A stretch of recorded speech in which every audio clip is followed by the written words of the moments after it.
Bonjour Julien. Bonjour. Merci d'accueillir les Malouins dans la course. Ça faisait un paquet de temps qu'on ne t'avait pas vu. C'est toujours un grand plaisir de te retrouver. Et là, c'est dans le cadre d'Étonnants Citoyens.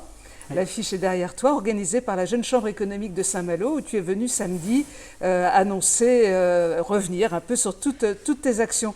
On va revenir sur ce long périple, ce Tour de France que tu as fait l'année dernière. Comment ça s'est terminé, ce Tour de France? Eh ben, ça s'est bien terminé. J'ai réussi à faire les 4550 km de vélo, 290 km de nage de Marseille à Monaco et Monaco-Paris en courant 925 km de course à pied. Et surtout, on a réussi à faire voter l'amendement qui interdit à partir du 1er janvier 2020 les bouteilles en plastique, donc à usage unique, d'eau plate dans les cantines scolaires. Donc ça concerne quand même 12,8 millions d'élèves, plus de 60 000 établissements. Donc on se rend compte que ce lobbying éco-citoyen a un impact positif pour l'environnement, parce qu'on sait très bien qu'aujourd'hui on trouve énormément de plastique dans les océans et le meilleur des déchets, c'est celui que l'on ne produit pas.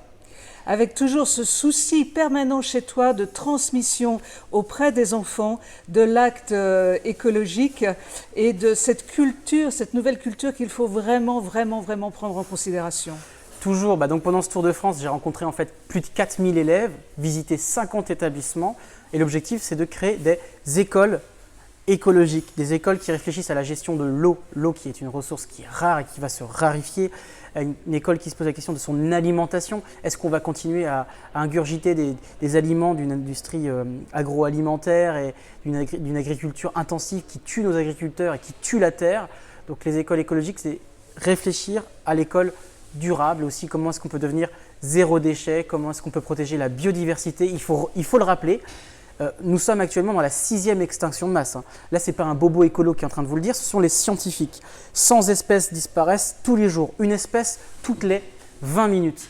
Donc quand on est parent ou quand on aime ses enfants, on est obligé de s'impliquer pour sauvegarder l'environnement, parce que 2050 et les années à venir, ça va être très compliqué pour les générations à venir. Donc il faut s'engager, et l'école écologique, c'est l'école du futur. Et c'est ce que je défends aussi dans ce livre que j'ai écrit avec Stéphane Dugast aux éditions Hugo Doc, donc ça s'appelle L'éco-aventurier. Justement, montre-nous ce livre, voilà.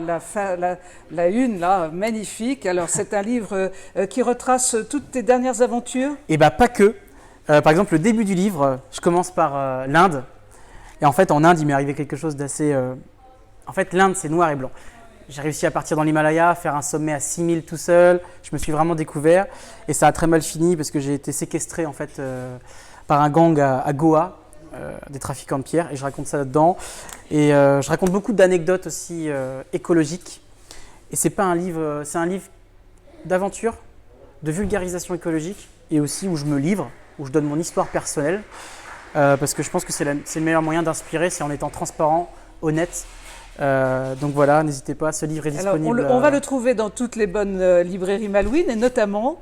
On le trouve à Intramuros, à la Maison de la Presse, on le trouve à Cultura, et je sais qu'on le trouve dans d'autres librairies. Tes projets à venir, parce que tu es toujours un homme d'action, mais aussi un homme de réflexion.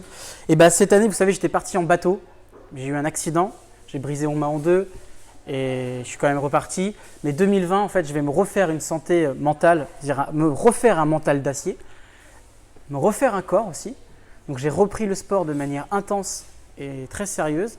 Je réadapte aussi mon alimentation pour 2020 revenir plus fort, plus endurant et avec des nouvelles actions qui auront davantage d'impact pour protéger nos biens communs. Merci beaucoup. Tu reviendras nous voir avec quand grand ce plaisir. sera le moment. Tu sais que tu es ici, chez toi. Merci. Merci Julien, au revoir.